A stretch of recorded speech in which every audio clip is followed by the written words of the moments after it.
ಧರ್ಮಸ್ಥಳದಲ್ಲಿ ಶವಗಳನ್ನ ಹೂತಿಟ್ಟ ಆರೋಪ ಕೇಸ್ಗೆ ಸಂಬಂಧಪಟ್ಟಂತೆ ಇಂದು ಮತ್ತೆ ನ್ಯಾಯಾಲಯಕ್ಕೆ ಚಿನ್ನಯ್ಯನನ್ನ ಹಾಜರುಪಡಿಸುತ್ತಾರೆ.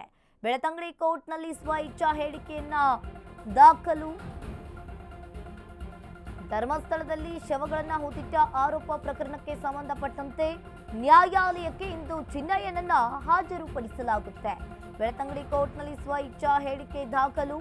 ಇಂದು ಜಡ್ಜ್ ಮುಂದೆ ಚಿನ್ನಯ್ಯನ ಹೇಳಿಕೆ ದಾಖಲಾಗಿದೆ. ಕುತೂಹಲವನ್ನ ಮೂಡಿಸಿದ ಆರೋಪಿ ಚಿನ್ನಯ್ಯನ ನಡೆ.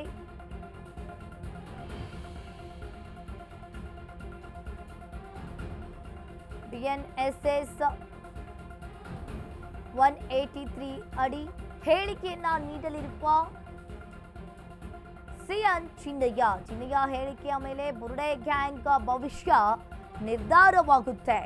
ಇಲ್ಲಿ ಒಂದ್ ಕಡೆ ನೋಡ್ತಾ ಇರ್ಬೋದು, ಧರ್ಮಸ್ಥಳದಲ್ಲಿ ಶವಗಳನ್ನ ಹೂತಿಟ್ಟ ಆರೋಪ ಕೇಸ್ಗೆ ಸಂಬಂಧಪಟ್ಟಂತೆ ದಿನದಿನಕ್ಕೂ ಕೂಡ ಟ್ವಿಸ್ಟ್ ಮೇಲೆ ಟ್ವಿಸ್ಟ್ ಸಿಗ್ತಾ ಇರುವಂತದ್ದು. ಇನ್ನು ಮತ್ತೆ ಚಿನ್ನಯ್ಯನನ್ನ ನ್ಯಾಯಾಲಯಕ್ಕೆ ಹಾಜರುಪಡಿಸಲಾಗುತ್ತೆ. ಇನ್ನು ಬೆಳತಂಗಡಿ ಕೋರ್ಟ್ನಲ್ಲಿ ಸ್ವ ಇಚ್ಛಾ ಹೇಳಿಕೆ ದಾಖಲು ಮಾಡ್ತಾರೆ. ಇಂದು ಜಡ್ಜ್ ಮುಂದೆ ಚಿನ್ನಯ್ಯನ ಹೇಳಿಕೆಯನ್ನ ದಾಖಲು ಮಾಡಲಾಗುತ್ತೆ. ಒಂದು ರೀತಿಯಾಗಿ ಈ ಆರೋಪಿ ಚಿನ್ನಯ್ಯನ ನಡೆ ಕುತೂಹಲವನ್ನ ಮೂಡಿಸಿದೆ.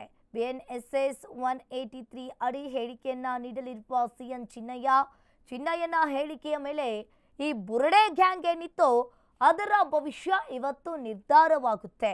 ಈಗಾಗಲೇ ತನ್ನ ತಪ್ಪೇನೂ ಇಲ್ಲ ಅಂತ ಚಿನ್ನಯ್ಯ ಹೇಳಿದ್ದಾನೆ.